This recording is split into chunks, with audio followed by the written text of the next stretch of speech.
Alrighty, everyone. So it is just about 12 o'clock, and we've got a handful of people on the call today. And I'm really excited to just go over some of the abilities that we have within our own power at our own homes to manage stress during COVID-19. And what this is going to be for the next 30 minutes is a presentation. I've got lots of information, but also interactive. We've got a small enough group here that if any questions come up, you can either type them in the dialog box or even unmute yourself and just chime in. I'm totally open to that. And I'm really excited that you guys are spending your time and energy here with me today.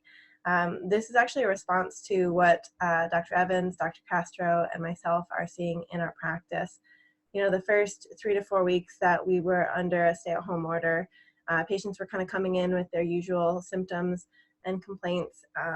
But the past maybe 2 to 3 weeks, we've really noticed an increase in the kind of extra complaints that are caused from chronic stress. So things like anxiety, depression, sleeplessness, insomnia, chronic fatigue, digestive issues, and these are above and beyond what patients normally come in with. And so one of the things that we thought that we could do to help was just to try to give our practice members a chance to do some stress management techniques at home.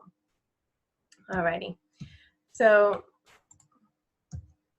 first off, does anybody have any direct questions that they really want to get out of this? We're going to be together for just a little over half hour probably, and I want to make sure that everybody gets exactly what they are looking for from this. So if you would like, you're welcome to type in the dialog box or even chime in. If you don't, or if you have a question that kind of pops in your head even after this, you're welcome to email the office and we'll get back to you. So first off, we want to know what stress is because it's such a ubiquitous term and it's kind of thrown around casually. So stress was first defined by Hans Selye in the 1930s, and it's really experienced in the body three main ways. So there's mental and emotional stress, environmental stress, and physical stress. And what I want to do today in this conversation is help you guys understand the body's physiologic response to stress. So like what happens in the brain, what happens with the neurotransmitters.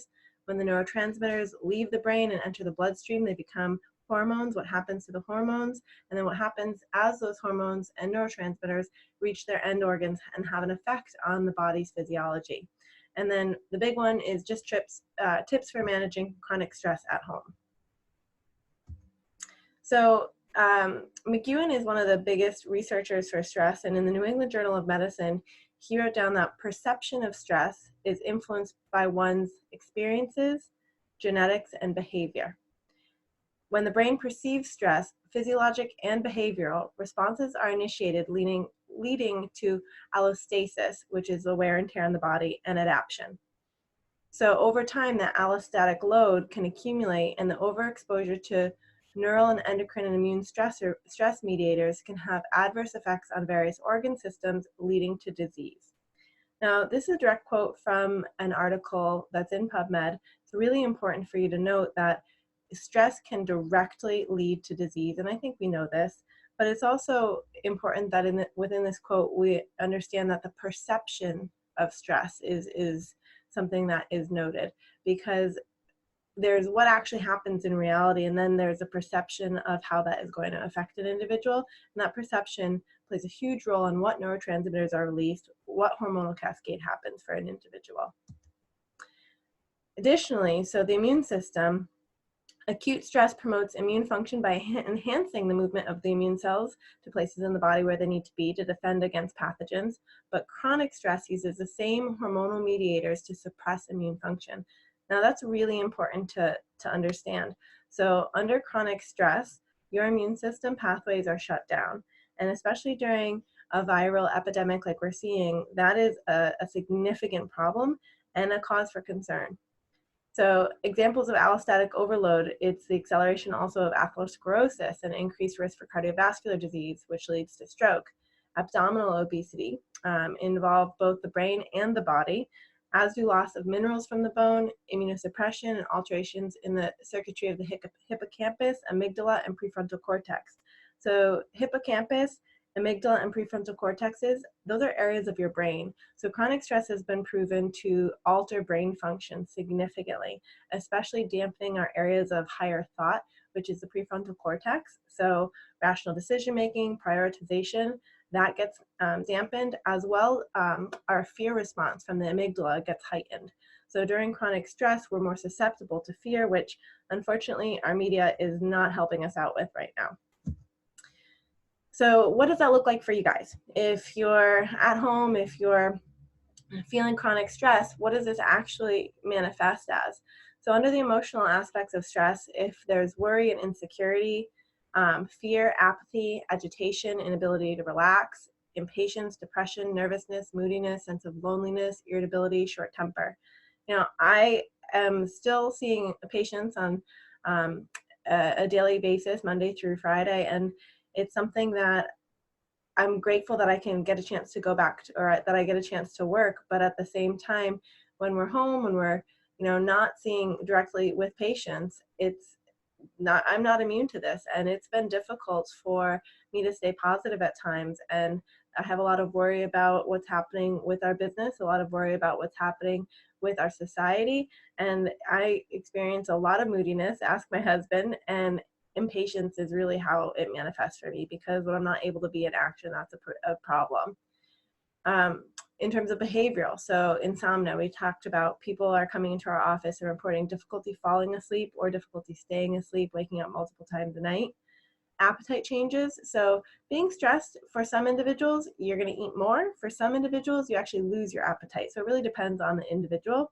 Forgetfulness, short-temperedness, substance abuse. A lot of people are reaching for substances, alcohol, nicotine, caffeine, carbohydrates. These are all substances, you know, and then more illicit things.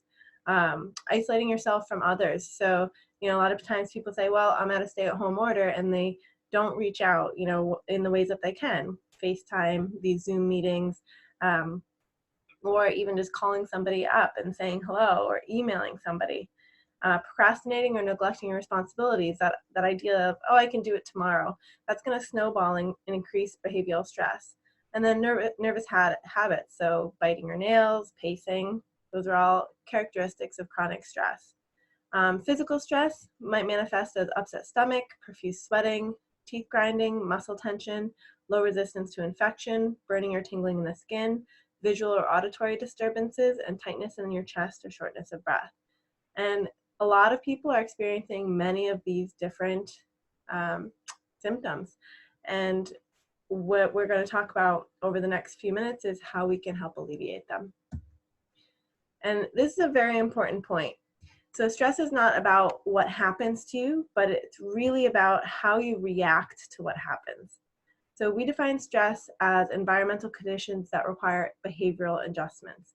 And so if you have a small stressor, like you spill your coffee cup on your computer desk, well, you could get really, really agitated by that and throw the coffee cup and swipe stuff off the computer desk. Or you could calmly go, okay, next time I will learn from that. I won't put my coffee cup there, and then calmly wipe things up. So in both instances, the coffee cup spilled. But in one instance, there's a huge response to that created more stress and anxiety and agitation. In one instance, there's a learning and growth that occurs. So it really depends on how your body reacts. And there's two types of stress. There's good stress and there's not so good stress.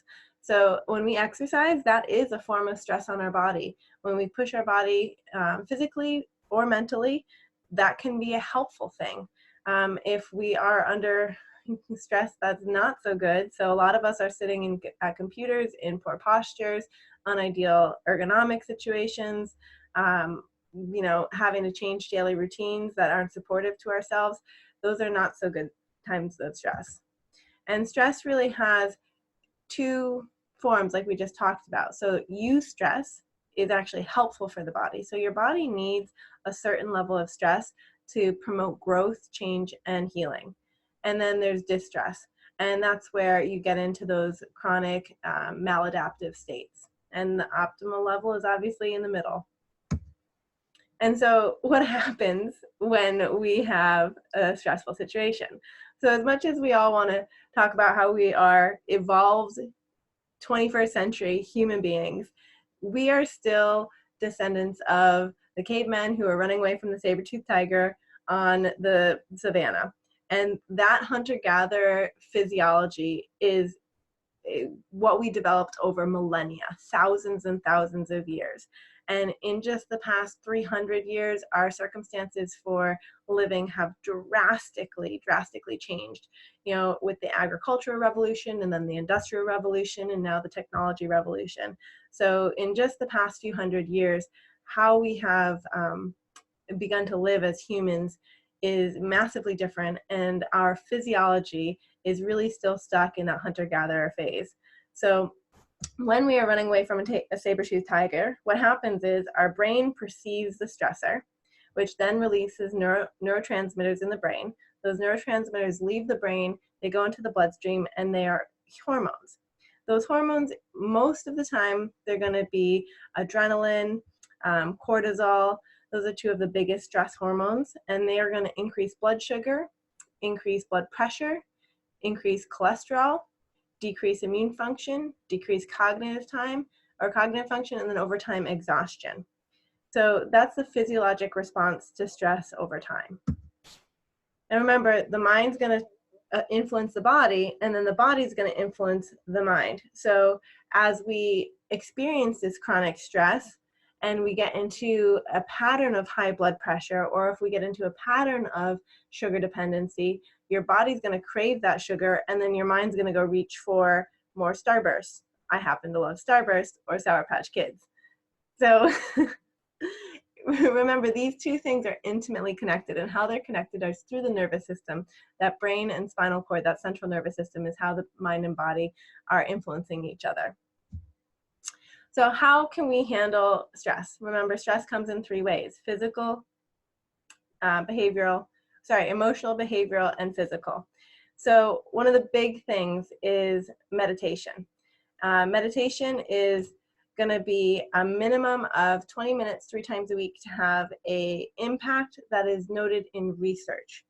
So that's really an important point. All of the things that I'm sharing have basis in research, but if you're not able to do 20 minutes of meditation, it doesn't mean that 5 minutes won't be effective for you. It doesn't mean that 10 minutes won't be effective. But based off of the research, for a clinical outcome, meaning measured perceived changes in the brain and changes in physiology, a minimum of 20 minutes 3 times a week. Best outcome was about 20 minutes daily. There was a beautiful study done in 1997 where it talked about the techniques of mindfulness meditation, which is a specific type of meditation, was observed to really change cognitive behavioral coping strategies and change how people responded to those different life events. You can also take up a hobby. So crafting, gardening, hiking, yoga, animal care, all of those different hobbies we can still do at home comfortably, and it will absolutely give us a focus that can help reduce some of that emotional stress. Journaling. So you can do a paragraph a day. You can do 3 gratitudes a day. You know, these are small techniques where you don't have to sit down and write a novel every time you journal. Something as simple as, this really sucks and I'm really frustrated today. That's fine. You can write that and then return the next day and share a little more. And that journaling is going to help you focus what you're feeling, name your emotions. And when you start to be able to do that, that's going to decrease that emotional stress. Also, we kind of talked about sharing with another human. So you can FaceTime somebody. This call that we have is a way that you know that we're connecting with people. We've got about 5 people on the call this afternoon, and we know that we're all listening to this same talk, and then we're going to take away what we take away from it and take action later today or tomorrow that's going to help our bodies recover and heal. So we're connecting right now. Phone call, Facebook message, email people, you know, reach out and share with another human. Another really important aspect to manage stress is behavioral. So it's kind of funny that I put time management up at the top, because everybody seems like, oh, well, if I'm staying at home, I have tons of time. And that's really not necessarily true, because some people are working harder than they necessarily would be in not a time of crisis. Some people are working less, but you still have to learn to manage your time. So if you're Scrolling on Facebook, you need to be able to set limits for that. If you're talking with people and they're asking you, oh, will you pick up groceries for 5 different people if you're volunteering? That can be very helpful for your community, but make sure that you're taking care of yourself first.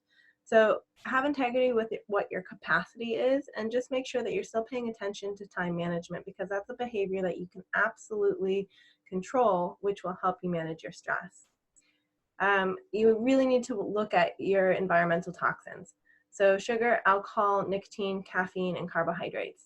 I don't know if you know this, but if you sit down to a big bowl of buttered noodles with salt, by the way, I blame my babysitter when I was like 12 for introducing me to this, because that is my kryptonite. So buttered noodles with salt,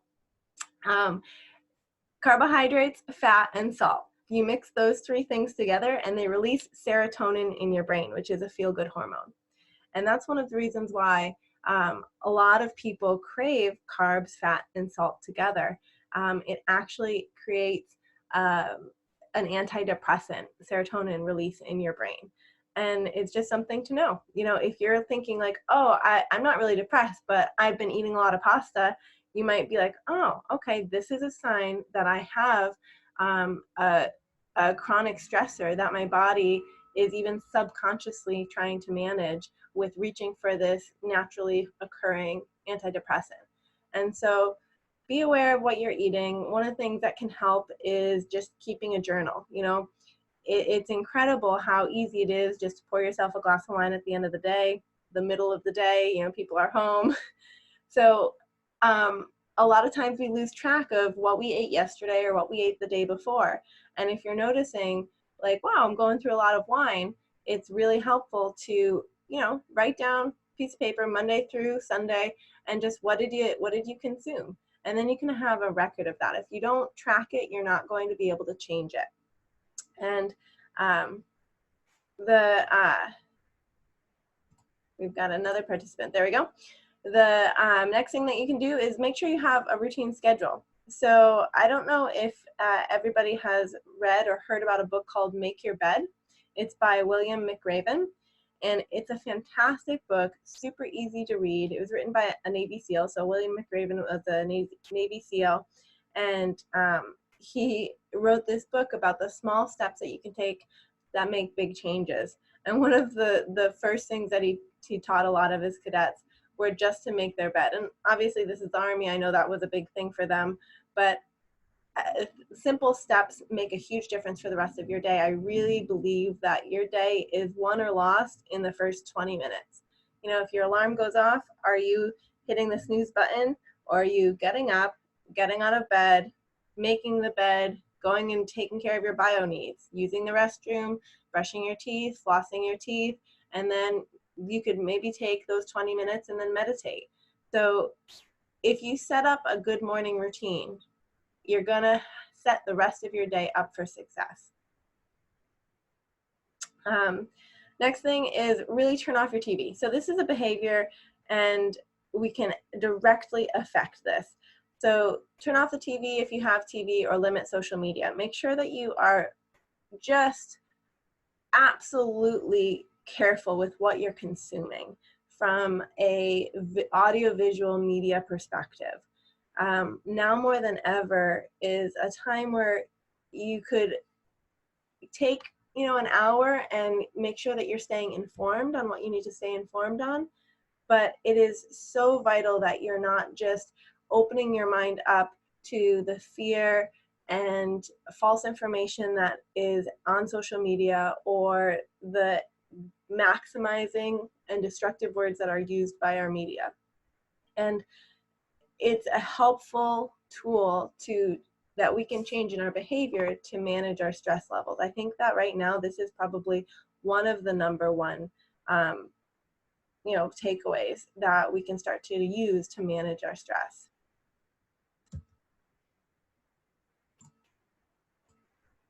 The next is physical stress. So what are we going to do to help manage our physical stress?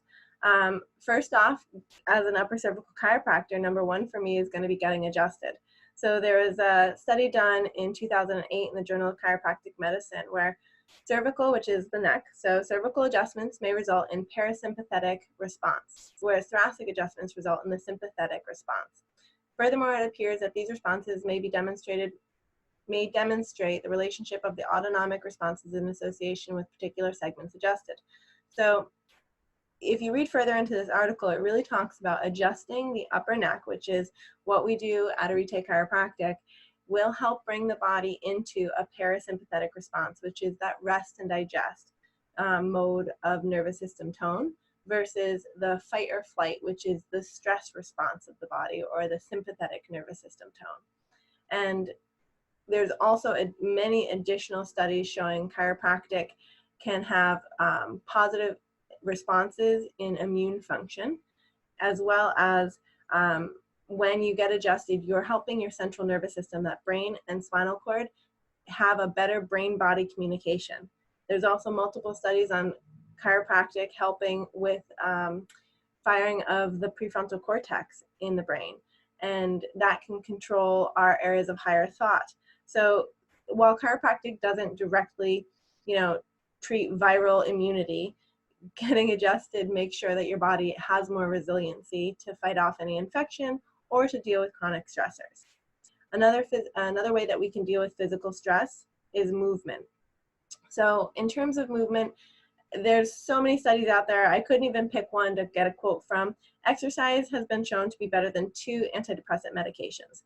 And we're all adults in this group. I read a meme one time that said, "Ask your doctor if getting off your ass is right for you today."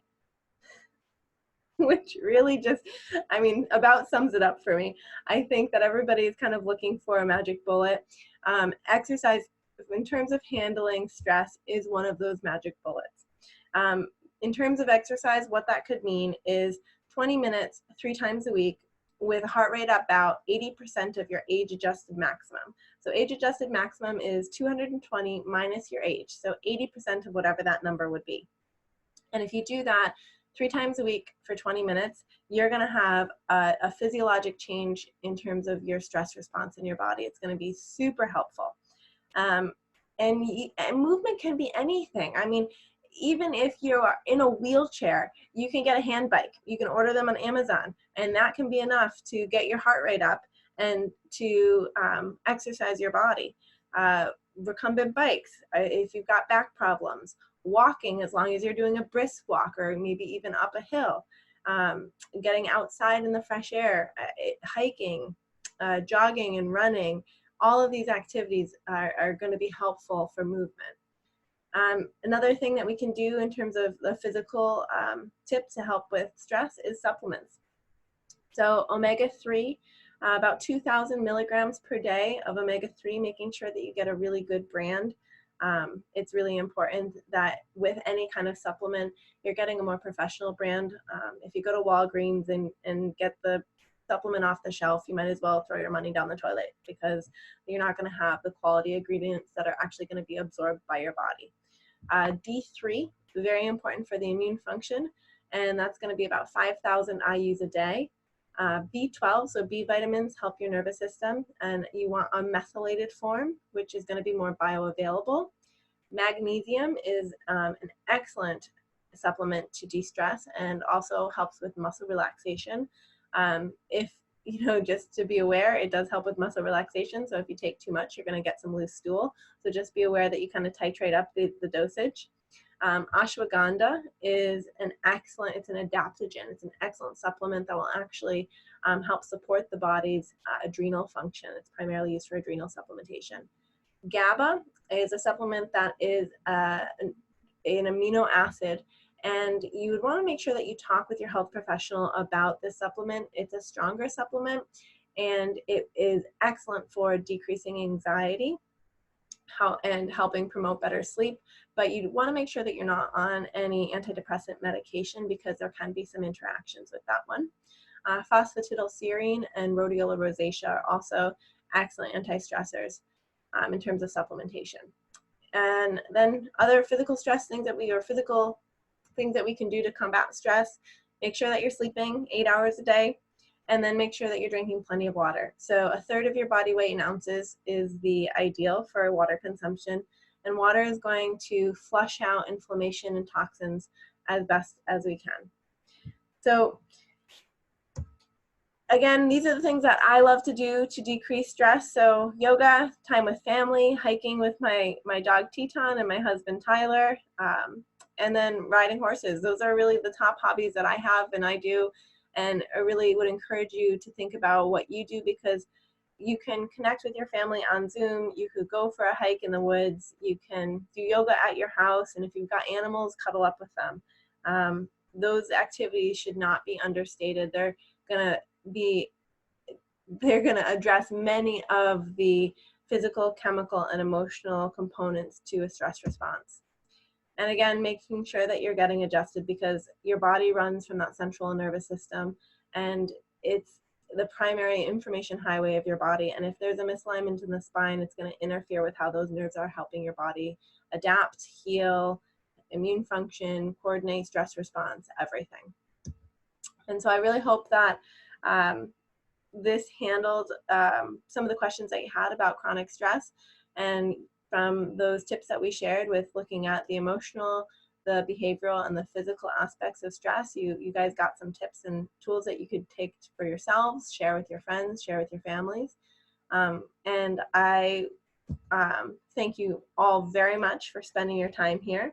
This has been just about a half an hour that I wanted to share with you guys. And if you have any questions, I just want to open it up right now if anybody would like to ask any questions, and if not, then we will wrap it up.